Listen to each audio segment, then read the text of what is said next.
Sending USDT using the wrong network is a common mistake that can lead to various complications, depending on the specifics of the error and the wallets or exchanges involved. USDT is issued on multiple blockchain networks, including ERC20 on Ethereum, TRC20 on Tron, and others like BEP20 on Binance Smart Chain. Each of these networks has its own protocol and requirements, meaning that transferring tokens using an incompatible network can result in delays, losses, or the tokens becoming stranded. When you send USDT on, for instance, the TRC20 network instead of ERC20, the tokens are technically sent over the wrong blockchain.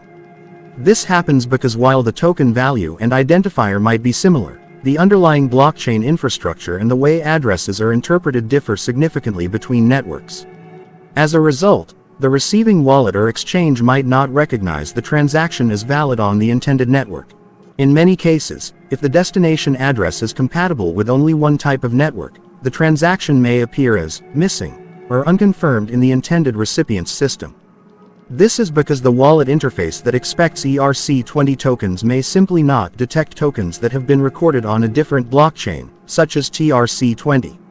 In such cases, the tokens are not immediately lost but are effectively isolated on a blockchain that the recipient might not have access to through their usual account interface.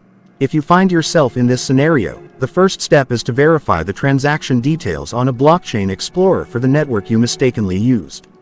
This allows you to confirm that the tokens have indeed been sent and are sitting in the specified wallet address on the wrong network. Having concrete transaction data is essential as you engage with the technical support or customer service teams of the wallet provider or exchange involved. Contacting support is often crucial in these situations. Many exchanges and wallet services have protocols in place for recovery of tokens that were sent via the wrong network, though the process can be cumbersome and time-consuming.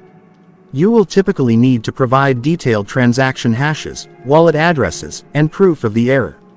Support teams might then undertake a manual recovery process, but this is not guaranteed and may come with fees or extended waiting periods.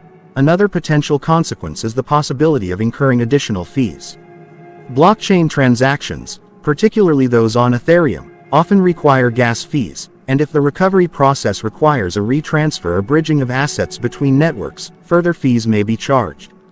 This can result in a significant reduction of the total recovered value, especially if market conditions have changed between the time of the erroneous transaction and the recovery process.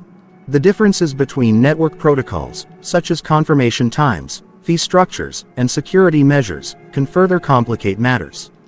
Each network has its own set of parameters and conditions for transactions, meaning that